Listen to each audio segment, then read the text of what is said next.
Vous savez, l'une des choses intéressantes à propos de l'OTAN, c'est que chaque fois qu'on en parle, tout le monde dit, chaque analyste dit que les États-Unis, c'est l'OTAN.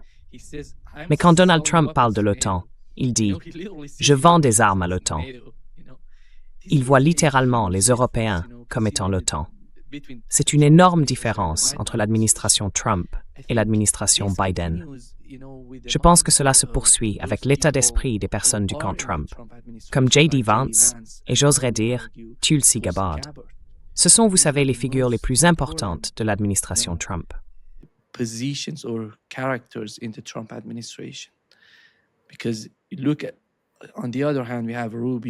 Parce que regarde d'un autre côté, nous avons Rubio, qui fait partie de l'establishment, et d'autres personnes. Mais ces deux-là sont tellement importants au sein de l'administration Trump. Alex, tu te souviens de J.D. Vance allant en Europe, parlant du fait que l'Europe est en train de devenir une dictature. Nous le voyons littéralement. Tu sais, avec le cas du colonel Jacques Beau, il lui impose beaucoup de sanctions. Que se passe-t-il en Europe? Penses-tu qu'il se dirige vers une dictature totale? Ou y a-t-il encore une chance de trouver de nouveaux dirigeants en Europe capables de la sauver de ces gens?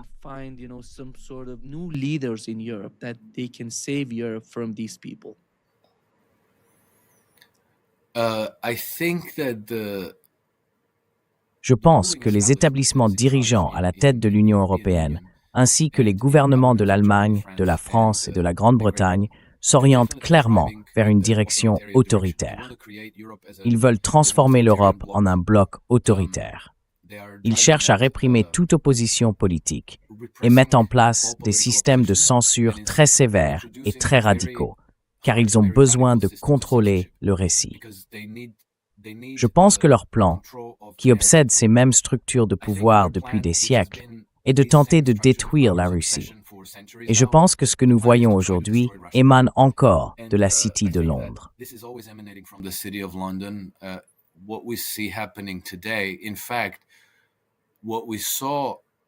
En réalité, ce que nous avons vu se produire depuis la fin de la Seconde Guerre mondiale, c'est une mise en œuvre lente et insidieuse du projet impensable. En gros, le document de politique soumis à Londres par Winston Churchill avant même la fin de la guerre. Je crois que c'était en avril 1945. Ce plan identifiait déjà la Russie comme l'ennemi. Il voulait lancer une attaque surprise contre la Russie en 1945, en réunissant les restes de l'armée allemande nazie, les troupes polonaises, américaines et britanniques. Bien sûr, cela a été rejeté par FDR et par le général Eisenhower. Et les Britanniques ont compris que si une attaque surprise en 1945 ne se réalisait pas, le projet devrait alors s'inscrire dans le long terme, probablement quelque chose qui prendrait des décennies.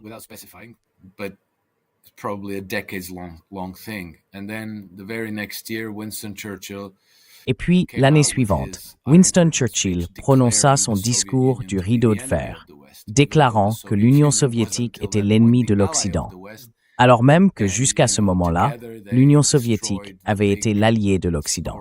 Et vous savez, ensemble, ils avaient détruit le grand fléau du continent européen, l'Allemagne nazie d'Hitler, n'est-ce pas? Cela aurait donc dû être un moment où ces puissances se rapprochaient, une célébration de la construction de ponts plutôt que de blocs militaires. Mais non, Churchill déclara la Russie, l'Union soviétique, ennemie.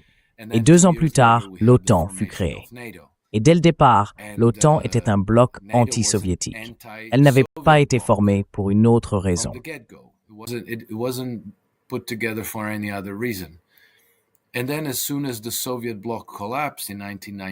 Et puis, dès que le bloc soviétique s'est effondré en 1991, ils ont commencé à élargir l'OTAN, toujours en direction des frontières russes. La guerre a éclaté parce qu'ils voulaient intégrer l'Ukraine et la Géorgie à l'OTAN, la rapprochant encore davantage de la Russie. Ainsi, ce que les Russes percevaient, c'était une invasion imminente de leur nation, une attaque imminente contre la Russie, ce qui ne serait pas la première venant de l'Ouest. Vous savez, ce n'est jamais la Russie qui attaque les nations occidentales. C'est toujours l'inverse. Et cela dure depuis, selon la manière dont on le définit, Mais cela dure depuis les croisades du Nord, qui ont eu lieu au XIIe siècle.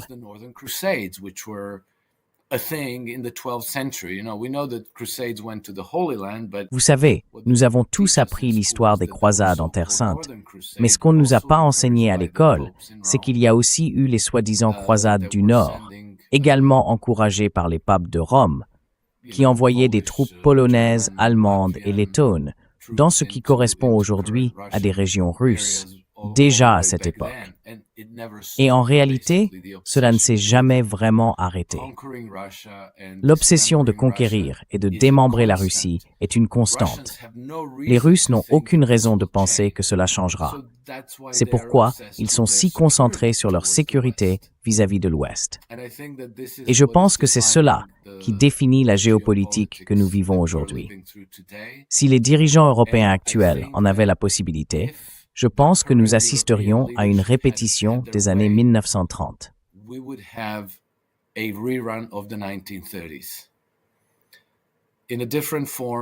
Sous une autre forme, avec d'autres drapeaux, d'autres couleurs. Mais c'est la même chose. Encore une fois, il s'agit de rassembler le bloc et de l'armer pour une nouvelle tentative d'attaque contre la Russie. Je pense que, heureusement, aujourd'hui, plusieurs facteurs sont différents. L'un d'eux est que nous avons Internet. Ainsi, avec l'aide d'Internet et des réseaux sociaux, il leur est très difficile de contrôler le récit. Et je pense que la réaction à cela, c'est ce que nous avons vu avec le cas du colonel Jacques Beau, et la volonté de l'Europe non seulement de censurer, mais vous savez, une chose que le cas du colonel Beau nous montre, c'est qu'ils ont créé une matrice où ils disposent pratiquement d'un seul interrupteur qu'ils peuvent actionner et par ce geste priver complètement de droit n'importe quel individu qu'ils choisissent. Et ils ont également fait cela d'une manière qui n'implique aucun processus judiciaire, aucune procédure régulière.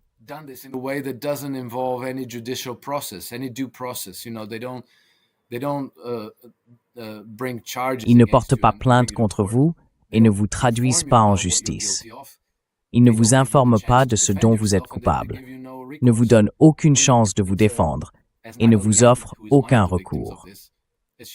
Comme l'a dit Nathalie Yam, l'une des victimes de cette situation, c'est une peine de mort socio-économique. Sauf que c'est pire parce que vous savez, s'ils vous mettent en prison ou vous tuent, vous disparaissez. Et en disparaissant, vous ne représentez plus une charge pour personne. Mais s'ils vous sanctionnent, vous devenez une charge précisément pour les personnes qui constituent votre réseau de soutien social. La punition s'étend à vos personnes à charge. Donc, si vous avez des employés, des parents âgés ou de jeunes enfants, tout le monde est puni, simplement parce qu'un bureaucrate sans nom vous a mis sur cette liste et que Kaja Kallas l'a signé. C'est un visage très laid que nous voyons apparaître du côté d'Europe.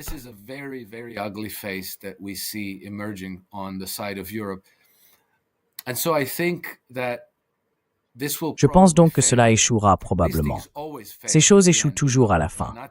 L'Allemagne nazie a échoué. La nazification de l'Ukraine a échoué. Un autre projet visant à détruire la Russie fut la révolution bolchevique de 1917. Elle a également échoué. Cela échoue toujours. Mais la question est de savoir combien de dégâts cela causera entre-temps. Je pense que si nous étions dans les années 1930, si nous n'avions pas Internet, si nous n'avions pas les réseaux sociaux, peut-être que cette chose aurait une certaine durée de vie, quelques années, ou peut-être des décennies. Mais dans la situation actuelle, je pense qu'elle est déjà en train d'échouer, et qu'elle échoue avec un élan irréversible. Je pense que le projet va se désintégrer très bientôt, peut-être dans l'année ou les 2 années à venir, pendant la durée de l'administration Trump, c'est-à-dire encore 3 ans.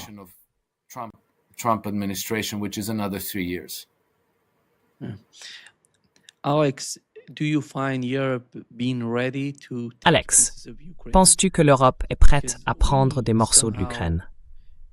Parce que d'une certaine manière, nous nous dirigeons vers une sorte de règlement. Les discussions ont lieu entre les deux parties. Je suis tellement déçu que Donald Trump n'ait pas réussi à le gérer. En regardant du côté russe, en observant Lavrov et ses compétences, et en voyant qu'il ne participe pas activement à ces négociations précises, je pense que c'est une énorme perte pour l'ensemble du processus. Ces gens sont tellement formés, tellement expérimentés, ils savent quoi faire, ils savent comment parvenir à une forme d'entente. Mais pourquoi donc? Pourquoi Donald Trump doit-il mettre Kushner et Witkoff en avant? Je dirais qu'il pourrait inclure J.D. Vance dans l'équipe.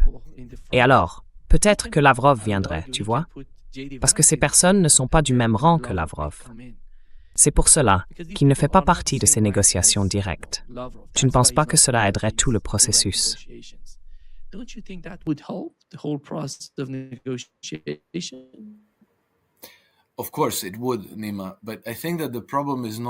Bien sûr que oui, Nima. Mais je pense que le problème n'est pas de savoir ce qui favoriserait le processus de négociation. Le problème, c'est de déterminer ce qui provoquera le moins de résistance sur le front intérieur. Tu vois, Trump évolue dans un système très complexe d'intérêts opposés. Non seulement aux États-Unis dans leur ensemble, mais même au sein de son propre gouvernement. Et il se fait très facilement attaquer dans les médias pour se vendre à Poutine. Tu vois? Les gens disent « Oh, cet accord de paix, c'est tout ce que Poutine a toujours voulu. » Ensuite, cela circule dans les médias et Poutine continue d'être diabolisé 24 heures sur 24 dans la presse occidentale. C'est donc un exercice d'équilibre difficile pour Trump. Je pense que s'il envoie Witkoff et Kushner là-bas, c'est parce qu'il a besoin d'intermédiaires de confiance avec ses homologues du Kremlin.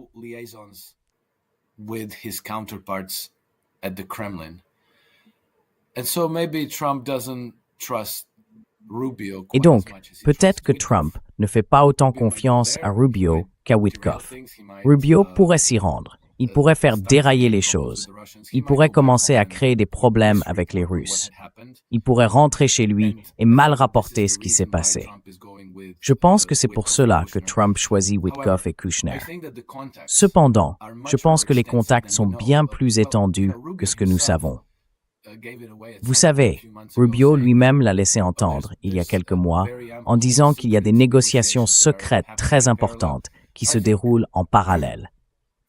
Donc je pense que les deux camps font ce qu'ils estiment nécessaire, mais ils le font de manière à provoquer le moins de résistance possible de la part de l'autre camp. Et puis, vous savez, je ne suis pas sûr de ce que les Russes ont leur propre stratégie. The Russians have their strategy. And at the moment, they are winning on the Et pour le moment, tu sais, ils sont en train de gagner sur le champ de bataille. Leur objectif, tu sais, la mentalité occidentale a tendance à être obsédée par les territoires, par les gains territoriaux, par les couleurs sur la carte. Ils aiment voir ces grandes flèches qui déplacent les couleurs d'est en ouest, et c'est ainsi qu'ils mesurent le succès. Pour les Russes, depuis le tout début, et ils ont été très clairs à ce sujet, il s'agit de démilitariser et de dénazifier l'Ukraine. C'est l'un des 4 objectifs déclarés de cette opération militaire spéciale. Eh bien, dénazifier et démilitariser l'Ukraine signifie détruire son potentiel militaire, les troupes, les arsenaux, les fortifications et toute l'infrastructure militaire, tout cela.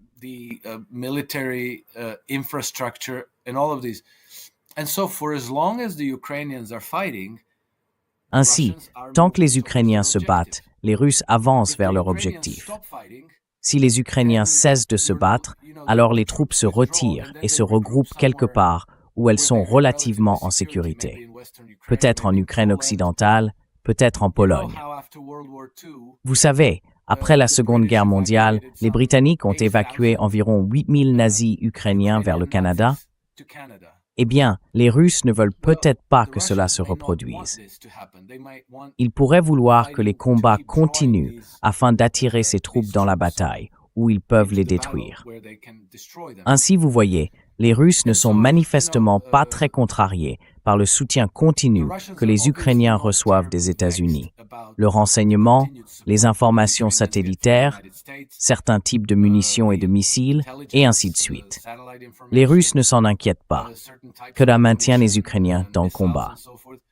Russians are not bothered because it keeps the Ukrainians in the fight.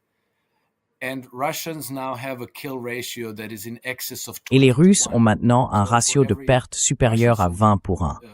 Ainsi, pour chaque soldat russe tué, ils tuent plus de 20 soldats ukrainiens et de l'OTAN.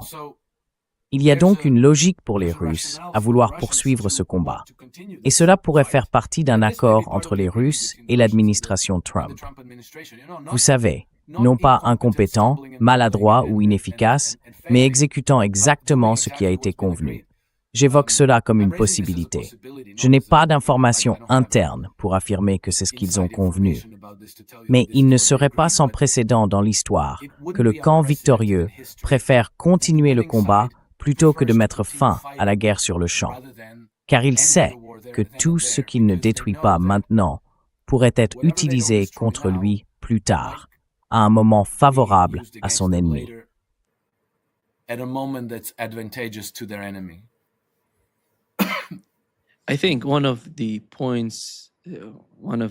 pense que l'un des points principaux, comme vous l'avez mentionné, est la situation à Odessa. S'ils essaient de négocier aujourd'hui pour parvenir à un accord avec la Russie, on pourrait dire que la Russie envisagerait peut-être qu'une ville comme Odessa soit administrée conjointement par les deux partis, russes et ukrainiens, quelque part entre les deux. Parce que vous savez, ils peuvent utiliser Odessa pour attaquer la Russie. La ville est tellement stratégique pour les deux camps.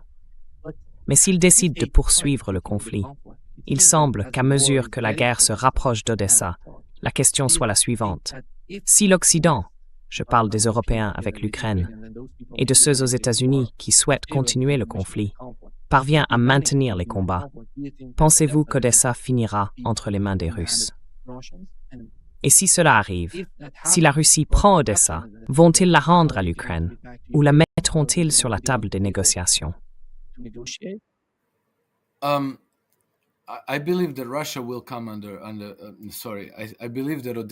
Je pense qu'Odessa passera sous contrôle russe d'une manière ou d'une autre. Mais, voyez-vous, l'essentiel, c'est de savoir qui dirige à Kiev. Si le gouvernement central de Kiev retombe dans l'orbite russe et devient un voisin neutre, ou même un allié, comme la Biélorussie, alors les Russes n'ont aucun problème à ce que Kiev garde le contrôle d'Odessa, qu'Odessa reste sous l'administration de Kiev. Car dans ce cas, les Russes auraient en pratique le contrôle du port d'Odessa sans qu'il fasse partie de la Fédération de Russie. Mais si, après la guerre, ils ne parviennent pas à installer un régime favorable à la Russie à Kiev, alors peut-être devront-ils prendre Odessa par la force.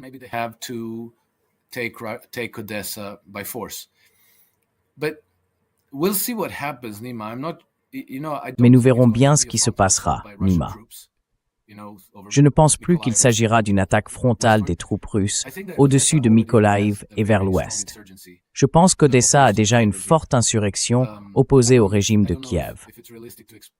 Je ne sais pas s'il est réaliste d'attendre des renforts venant de Transnistrie, mais je pense que les Russes auront de nombreuses façons d'infiltrer Odessa et de la prendre, disons, avec un minimum d'effusion de sang. Grâce à l'insurrection locale et aux agents du renseignement militaire russe rejoignant cette insurrection sur le terrain, éliminant simplement les intérêts occidentaux et le gouvernement actuel fidèle à Kiev, fidèle à Zelensky.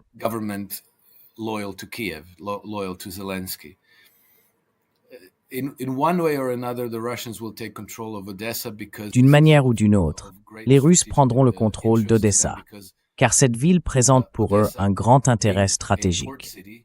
Odessa, en tant que ville portuaire, pourrait être utilisée indéfiniment comme un conduit pour des actions terroristes, du sabotage, du trafic de drogue, des armes biologiques et chimiques, des infiltrations.